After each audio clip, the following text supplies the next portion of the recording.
Nyonya, sudah. Jangan begitu-begitu terus. Ini namanya bunuh diri pelan-pelan. Relakan kepergiannya. Nyonya, semua orang bersenang-senang di pagi yang cerah dan segar ini. Bahkan, kucing pun tahu cara menghibur diri. Jalan, melenggak, lenggok, di taman, lalu melompat sembunyi. Kemudian tiba-tiba melompat lagi menakuti burung-burung. Tapi Nyonya Yulina setiap hari mengurung diri dengan muka yang selalu kusut, muram. Hitung-hitung sudah 1 tahun penuh loh Nyonya tidak pernah lagi keluar-keluar. Dan aku tidak akan keluar-keluar lagi. Kaul, kehidupanku sudah berakhir. Suamiku meninggal, terbaring dalam kuburnya. Dan aku mengubur diri sendiri di rumah ini. Kami berdua sama-sama sudah mati, Kaul. Mati! Nah, Nyonya kan mulai lagi. Saya jadi sedih mendengarnya. Memang Tuan meninggal, tapi mau bagaimana lagi kalau dia memang harus meninggal? Itu kan kehendak Tuhan Nyonya, dan jadilah kehendaknya di surga dan di bumi. Nyonya sudah berkabung waktu Tuan meninggal dulu. Sekarang duka citanya sudah cukup Nyonya. Masa Nyonya mau nangis terus, murung terus seumur hidup? Saya juga pernah kehilangan istrinya. Ya, apa boleh buat? Saya menangis dan berkabung selama kurang lebih 1 bulan. Itu sudah cukup. Kalau saya terus meraung-raung sepanjang hari, itu kan berlebihan namanya. Apalagi istri saya itu mukanya sudah cukup tua dan cukup jelek. Nyonya telah melupakan para tetangga begitu saja. Tidak pernah lagi mengunjungi mereka. Kalau mereka datang, Nyonya menolak. Tidak mau menemui. Nyonya kan masih muda, cantik, sehat, dan segar. Nyonya hanya perlu lebih merawat diri lagi. Dandan yang bagus, lalu keluarlah berjalan-jalan. Di luar sana, banyaknya pria tampan dan terhormat yang pasti terpikat begitu mata melihat Nyonya. Sungguh, saya jamin. Tapi ya, jangan tunggu sampai 10 tahun lagi. Anugerah yang bernama kecantikan dan kemudaan itu bukan sesuatu yang abadi. Nanti kalau pipi sudah menggantung-gantung ke bawah atau melesak ke dalam, wah, sudah telat. Diam, Kaul. Kau tidak boleh bicara seperti itu. Kau kan tahu bahwa sejak Niko suamiku meninggal, kehidupan tidak lagi ada artinya buatku. Aku sudah bersumpah untuk tidak akan berhenti berkabung, tidak akan lagi menikmati cuaca terang seumur hidupku. Dengar, semoga arwahnya tahu dan melihat betapa besar cintaku padanya. Aku tahu, bukan rahasia lagi bagimu, bahwa Niko sering kejam padaku, kasar, bahkan serong. Tetapi aku, Kaul, kesetiaanku kepadanya akan kubawa sampai alam kubur. Biarlah Niko menyaksikan besarnya kemampuanku untuk mencintainya dari alam seberang. Dia akan melihatku tetap sama seperti sebelum ia meninggal. Wah. Daripada bicara yang serem-serem begitu, Nyonya lebih baik jalan-jalan saja di kebun belakang yang luas itu. Bercanda dengan si Beo, si Mencol, menengok si Merak. Oh, Nyonya, ada apa? Mengapa jadi menangis begini? Nyonya, pandanglah saya Nyonya. Niko sayang sekali pada si Merak. Setiap kali dia memandang Merak itu, wajahnya bercahaya. Matanya berkilau jernih bagikan mata bocah. Kaul, lipat duakan jatah makannya hari ini. Baik, Nyonya. Siapa itu? Katakan, aku tidak terima tamu siapapun. Iya, Nyonya. Lihatlah Niko, lihatlah betapa aku bisa mencintai dan memaafkanmu. Cintaku hanya akan berakhir ketika hidupku di bumi ini berakhir. Apa kau tidak malu dengan dirimu sendiri? Aku wanita baik-baik, istri yang begini setia. Aku mengurung diri di rumah dan setia sampai mati. Sedangkan engkau, hai tua gendut, kau mengabuliku aku. Aku main di sana sini, sementara kau tinggalkan di rumah berminggu-minggu. Eh, Nyonya, ada orang yang mencari Nyonya. Dia mau bertemu dengan Nyonya katanya. Kan sudah kubilang tadi, kau katakan padanya aku tidak terima tamu siapapun setelah suamiku meninggal. Sudah Nyonya, saya sudah bilang begitu, tapi dia tidak mau tahu. Persoalannya penting sekali katanya. Aku tidak akan menemui tamu, siapapun. Itu sudah saya bilang padanya berkali-kali. Tapi memang kayak setan dia itunya. Dia malah maki-maki dan menggasak saya, lalu masuk. Sekarang dia sudah di situ Nyonya. Kurang ajar. Suruh dia ke sini. Sukarnya bergaul dengan orang-orang macam itu. Apa yang mereka inginkan? Mengapa selalu saja mengganggu ketenangan batinku? Makin lama orang-orang menjadi makin kasar saja, kehilangan perasaan. Barangkali aku memang harus tinggal di biara. Manusia goblok, banyak cerewet, kerbau, kunyuk tua. Nyonya, perkenankan saya memperkenalkan diri kepada Nyonya yang terhormat. Nama saya Andri, dan saya pernah jadi tentara. Saya terpaksa sedikit mengganggu Nyonya karena ada suatu urusan yang sangat penting. Ada apa? Semasa hidupnya, suami Nyonya yang merupakan kenalan baik saya mempunyai hutang 250. Karena besok pagi saya harus membayar 2 angsuran sekaligus, dengan sangat terpaksa saya mohon Nyonya melunasi pinjaman itu hari ini. 250.000? Untuk apa suami saya meminjam uang sebanyak itu dari saudara? Ya, macam-macam. Yang jelas dia sering membeli gandum dan beras dengan cara berhutang. Jadi 250 itu adalah jumlah hutangnya kepada saya. Kalau Niko meminjam dari saudara, tentu saja saya akan membalikannya. Hanya saja saya minta maaf karena saat ini saya sedang tidak ada uang. Besok lusa baru saya punya uang dari penjualan hasil bumi. Selain itu, ini persis 7 bulan sejak suami saya meninggal. Sekarang ini, suasana hati saya tidak mengizinkan saya untuk mengurus soal keuangan. Tapi Nyonya, suasana kantong saya membuat saya harus memperoleh uang untuk membayar angsuran besok pagi. Kalau tidak, saya bangkrut. Saudara akan menerima uang saudara lusa. Saya memerlukannya hari ini, bukan lusa. Maaf sebesar-besarnya, hari ini saya tidak bisa. Maaf sebesar-besarnya, saya tidak bisa tunggu sampai lusa. Tapi bagaimana lagi kalau saya tidak punya uang? Jadi maksud Nyonya tidak bisa bayar. Saya tidak bisa. Itu jawaban Nyonya yang terakhir? Ya, itulah. Betul? Betul. Pasti. Pasti. Bagus, hebat, terima kasih. Bagaimana bisa saya tidak marah-marah? Dalam perjalanan ke sini, aku jumpa seorang kenalan. Dia bilang, mengapa kau ini selalu kelihatan marah, uring-uringan sepanjang waktu? Bagaimana saya akan tersenyum menghadapi orang-orang yang seenak perutnya sendiri macam ini? Saya sedang sangat membutuhkan duit. Pagi-pagi kemarin, pagi-pagi buta, saya meninggalkan rumah, berkeliling menagih hutang. Tapi, astaga, tidak seekor pun yang mau bayar. Coba, apa pantas itu? Ketika akhirnya saya sampai kemari, 37 kilometer dari rumah, dan berharap mendapatkan uang saya kembali. Saya disambut dengan suasana hati yang tidak mengizinkan menyelesaikan soal keuangan. Bagaimana saya tidak akan marah-marah? Saya rasa saya telah menjelaskan keadaannya. Lusa setelah saya mendapatkan uang hasil penjualan cengkeh dan tembakau, uang saudara akan saya kembalikan. Persetan, saya tidak ada urusan dengan cengkeh dan tembakau Nyonya. Maaf saudara, saya tidak terbiasa dengan kata-kata kasar atau nada-nada bicara yang semacam itu. Saya tidak mau mendengarnya lagi. Keluar!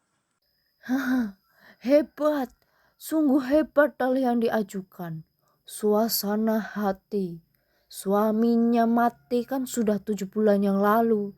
Sedih ya sedih, orang boleh saja sedih.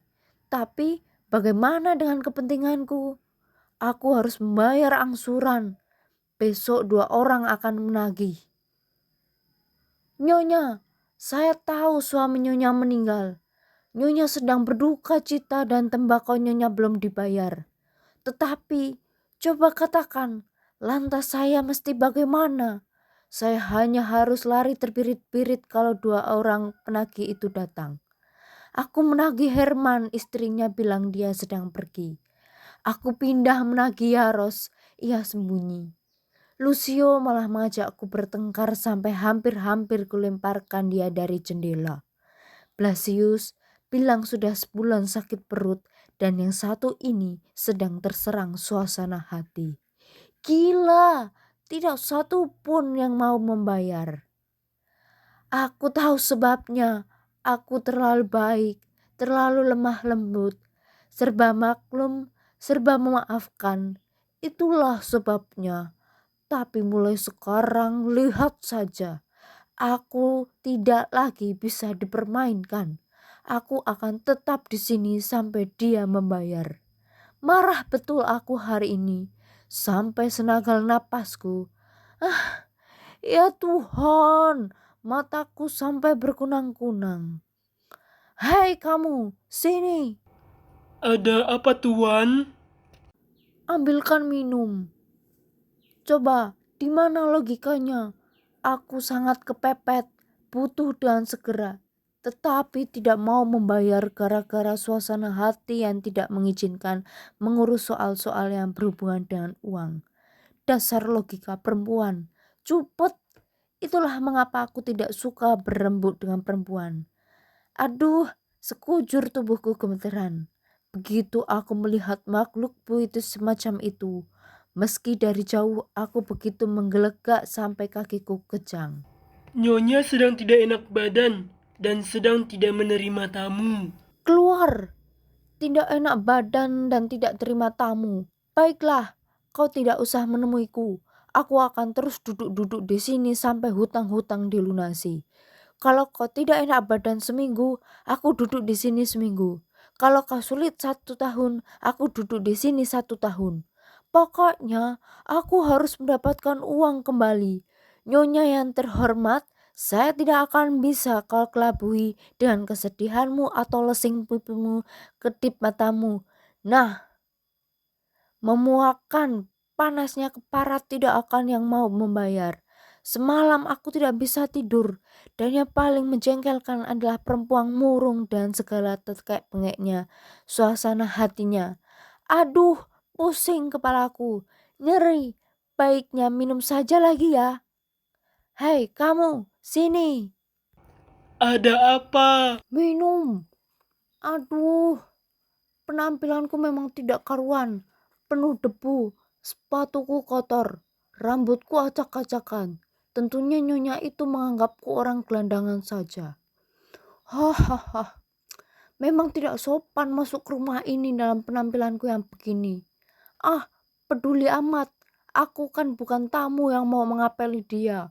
Aku di sini sebagai penagih hutang dan tidak ada aturan berpakaian bagi penagih hutang. Makin lama, Tuan makin seenak Tuan sendiri. Apa kamu? Eh, tidak, tidak. Tidak apa-apa, Tuan. Cuma... Tidak tahu ya siapa yang kau ajak bicara ini. Tutup mulut busukmu itu. Wah, ini betul-betul binatang buas. Celaka. Padahal sekarang cuma aku dan Nyonya yang di rumah. Betul-betul marah aku ini. Rasanya ingin meremas seisi dunia sampai hancur. Kulumat jadi serbuk. Bangsat sampai nanar mataku. Hei kunyuk jelek. Tuan, saya sungguh tidak terbiasa selama beberapa waktu ini mendengar suara manusia. Saya ingin hidup menyepi, dan saya tidak tahan mendengar teriakan. Saya mohon dengan hormat dan sangat, janganlah Tuan mengganggu ketentraman saya. Bayar utang nyonya dan saya akan segera pergi. Sudah saya katakan kepada Tuan dengan bahasa yang jelas dan lugas, saat ini saya tidak pegang uang. Tunggulah sampai lusa. Dan dengan rasa hormat yang sebesar-besarnya, telah saya katakan dengan bahasa yang jelas dan lugas, saya butuh uang hari ini, bukan lusa. Tapi, apa yang bisa saya lakukan kalau saya tidak punya uang untuk melunasi Tuan? Jadi, Nyonya tidak mau membayar utang sekarang? Saya tidak bisa. Kalau begitu, saya akan terus tinggal di sini. Saya akan terus duduk di sini sampai uang saya dikembalikan. Jadi, Nyonya mau bayar lusa? Baik, saya akan duduk begini sampai lusa. Hai, tapi dengarlah, saya kan harus membayar angsuran besok pagi. Ya tidak? Apa Nyonya pikir saya cuma melucu? Bikin-bikin. Saudara, saya mohon tidak berteriak-teriak. Ini bukan kandang kuda. Saya tidak hanya soal kandang kuda, tapi besok saya harus membayar angsuran 2 macam. Ya, apa tidak? Saudara ini tidak tahu bagaimana seharusnya berbicara di hadapan seorang wanita. Tahu, aku tahu benar bagaimana harus berperilaku di hadapan wanita. Sama sekali tidak, saudara kasar dan tidak tahu sopan santun sama sekali. Pria baik-baik tidak bicara dengan bahasa semacam itu dengan wanita. Oh, ini baru kejutan. Nyonya ingin saya bicara dengan bahasa yang bagaimana dengan Nyonya? Bahasa Prancis mungkin? Baik, Madame Je Vosprey. Saya begitu bahagia bahwa Nyonya tidak akan membayar saya. Ah, maafkan saya yang telah mengganggu Nyonya. Alangkah cerah udara pada hari ini. Pakaian berkabung yang Nyonya kenakan itu sangat cocok dan pantas untuk Nyonya. Itu kasar, tolol, sama sekali tidak lucu. Itu kasar tolol, sama sekali tidak lucu. Aku tidak tahu bagaimana menghadapi wanita. Katanya dengar, aku banyak sekali mengenal wanita dengan segala lekuk-likuk mereka. Banyak sekali. Lebih banyak dari burung gereja yang Nyonya lihat sepanjang hidup. Sudah 3 kali aku berduel senjata gara-gara perempuan. 12 wanita aku tolak cintanya. Dan cuma 9 orang yang menampik saya. Aku pernah tolol dan konyol, seintil-mentil menghadapi wanita, merayu-rayu, melimpahkan sanjungan, membungkuk-bungkuk, merangkak-rangkak, melata-lata. Aku pernah tulus bercinta, menderita duka lara, berkeluh kesah pada rembulan. Aku pernah bercinta dengan penuh gairah asmara, dengan cinta birahi yang menggila. Aku pernah juga berkicau seperti kutilang, berbusa-busa ngomong tentang emansipasi wanita, dan separuh hartaku kuhabiskan untuk memanjakan emosi-emosi kemesraanku. Tapi sekarang, terima kasih. Jangan harap Nyonya bisa menjerat saya. Pengalaman pahit itu sudah cukup. Bola mata yang hitam berbinar, mata yang sayu memendam birahi, bibir merah membasah, lesung pipit di pipi, cahaya purnama, bisik-bisik asmara, helaan nafas yang memberat. Halah, sialan, dengar Nyonya. 100 perak pun tidak akan saya kasih untuk membayar semua itu. Nanti dulu, jangan salah tangkap. Yang aku maksud bukanlah wanita yang di mukaku ini, tetapi semua wanita, semua, yang muda, yang tua, semua sama saja. Semua licik, semua munafik, penipu paling tengik. Walaupun maaf, biasanya ininya payah, tumpul, tidak bisa logis. Memang mereka makhluk puitis. Melihat luarnya saja, laki-laki pasti terpana, gandrung, ngebet. Aduh, alangkah halus, mulus, kudus, bagaikan Dewi Suci. Tapi coba saja, intiplah pikiran dan hatinya. Apa yang kelihatan? Hah? Apa Nyonya? Buaya, buaya busuk itu juga. Nanti dulu, saya belum selesai, dan yang paling memuakkan, buaya ini merasa bahwa dialah makhluk yang memonopoli penghayatan akan cinta dan kemesraan. Asem, coba Nyonya, Nyonya boleh menggantung saya dengan kepala di bawah. Nah, dipaku itu. Kalau Nyonya bisa tunjukkan perempuan yang betul-betul sanggup mencintai orang lain, siapapun juga, Pada akhirnya semua wanita kan hanya ingin menguasai laki-laki, memperbudaknya. Ya tidak. Nyonya sendiri perempuan. Jadi Nyonya pasti tahu sifat perempuan berdasarkan sifat Nyonya sendiri. Jawablah dengan jujur demi kehormatan Nyonya sendiri. Pernahkah sepanjang hidup Nyonya bertemu wanita yang betul-betul tulus, setia, pantang goyah? Tidak pernah. Cuma perempuan tua yang peot saja yang bisa setia. Maaf, jadi menurut Tuan, siapa yang setia dan tidak goyah dalam hal cinta? Tentunya bukan laki-laki kan? Ya laki-laki. Laki-laki tentu saja. Laki-laki. Laki-laki bisa setia dan tidak goyah dalam hal cinta. Ini sungguh-sungguh berita gempar. Kau punya hak apa untuk berkata begitu? Laki-laki setia dan tidak goyah. Baik, karena pembicaraan sudah sampai di sini, sekarang kau boleh tahu. Di antara semua lelaki yang ku kenal, suamiku adalah yang paling baik. Aku mencintai dia dengan seluruh diriku. Kepadanya, kuserahkan hidupku, usia mudaku, kebahagiaanku, nasib pertunanganku. Aku mengagumi dia, memuja-muja dia sampai seperti menyembah berhala. Lalu, kau tahu apa yang terjadi Tuan Yang Budiman? Lelaki terbaik di antara semua lelaki ini menipu dan mengkhianati aku setiap kali ada kesempatan.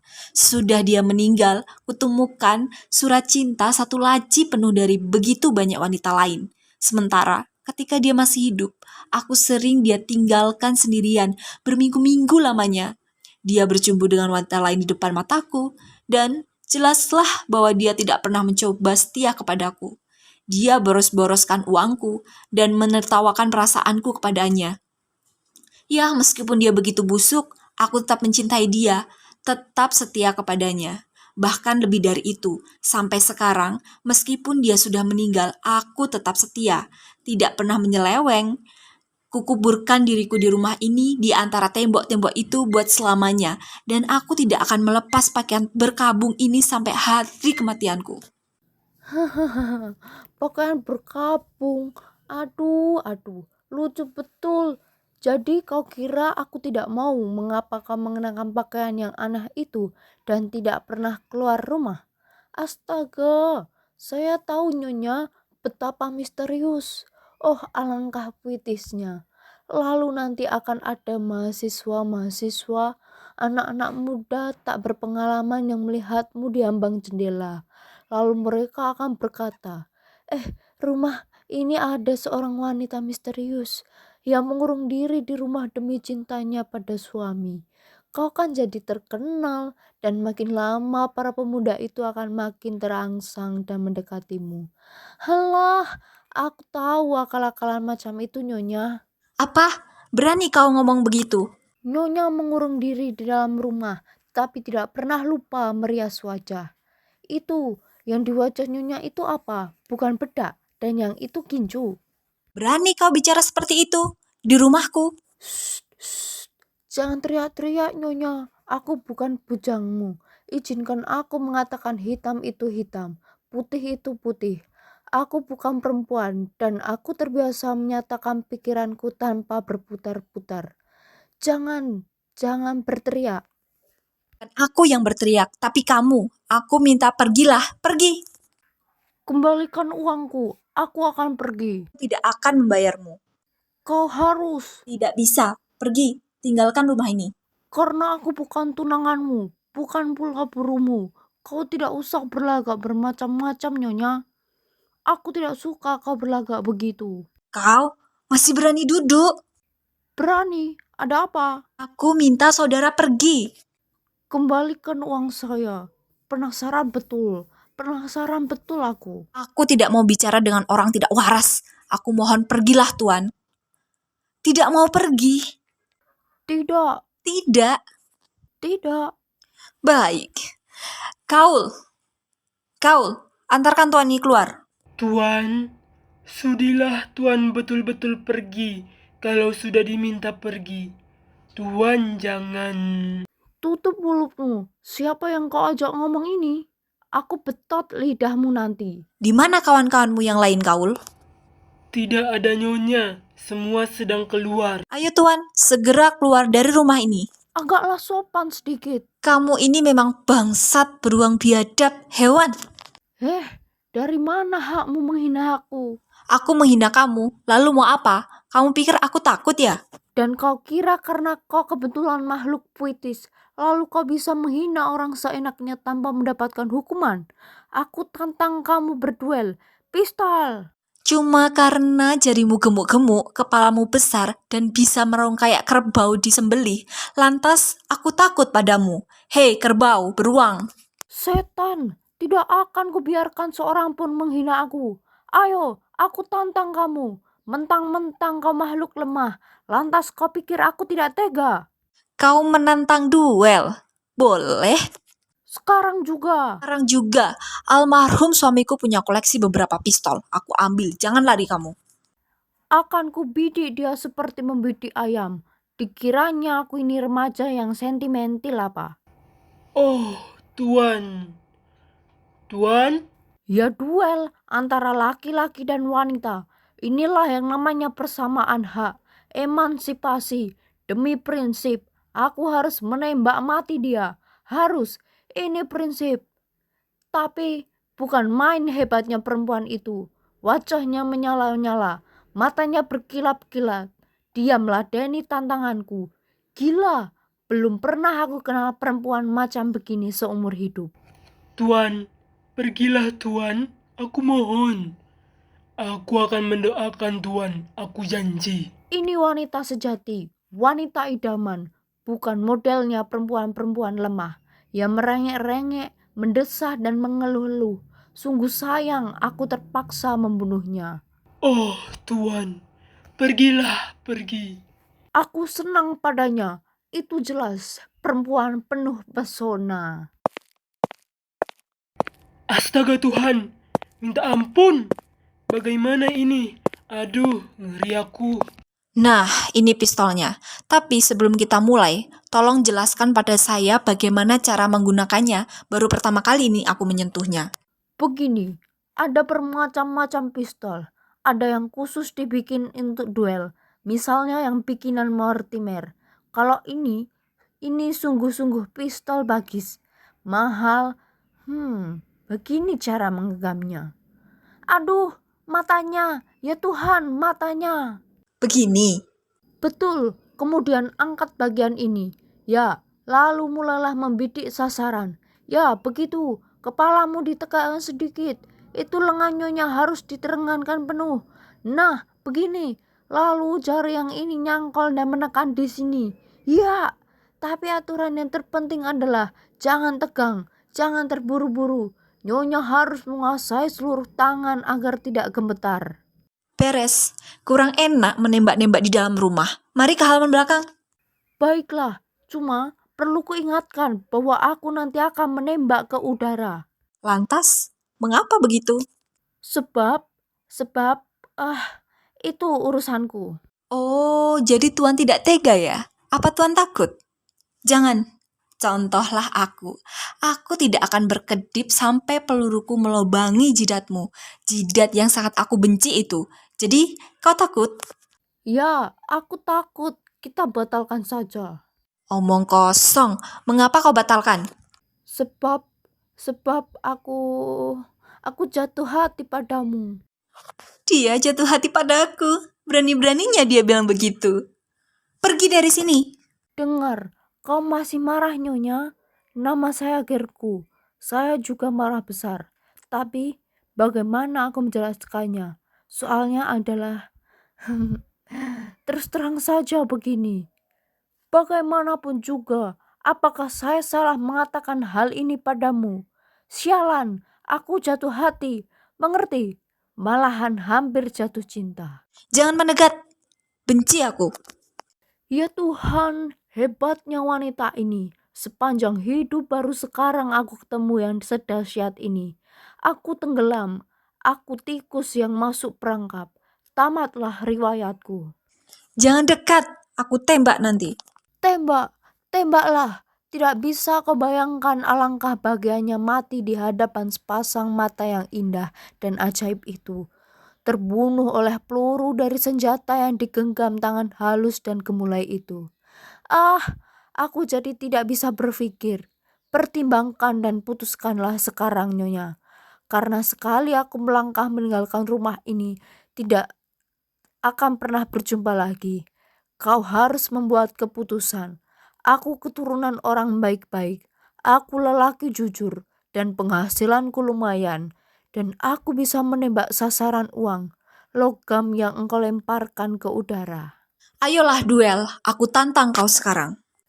Pikiranku macet, otakku mogok. Hai kunyuk tua, air. Ayo bertempur. Aku kalang kabut jatuh cinta seperti mahasiswa semester pertama. Aku jatuh cinta padamu. Belum pernah aku mengalami cinta yang sedahsyat ini. 12 perempuan aku tolak dan 9 orang wanita menolakku. Tapi belum pernah aku mencintai perempuan seperti aku mencintai Nyonya sekarang ini. Aku menjadi lemah lembut, lemah, lembek, sialan. Ini memalukan. Sudah 5 tahun aku berhasil tidak jatuh cinta. Aku pernah bersumpah untuk tidak jatuh cinta lagi. Tapi sekarang, mendadak aku tidak bisa berkutik. Nyonya, aku melamarmu. Jadilah istriku. Mau apa tidak? Tidak. Baiklah, aku tidak mau. Ya jangan. Tunggu sebentar. Bagaimana? Tidak, tidak apa-apa. Pergilah kalau mau pergi. Tapi sebentar. Tidak. Pergi sana. Aku benci melihatmu. Tapi nanti dulu. Kau tidak tahu bagaimana marahnya aku. Jari-jariku sampai kesemutan menggenggam barang jahanam itu. Mengapa ngejublek di situ? Keluar. Selamat tinggal. Ya, pergi sana. Hei, mau kemana itu? Tunggu dulu. Tapi tidak, pergilah. Oh, alangkah marahnya aku. Jangan dekat-dekat lagi. Awas. Nyonya, betapa marahnya aku hari ini. Aku jatuh cinta seperti anak remaja. Aku berlutut, memohon-mohon padamu. Nyonya, aku mencintai kamu. Dan ini satu hal yang paling tidak kuinginkan. Besok pagi aku harus membayar angsuran 2 macam.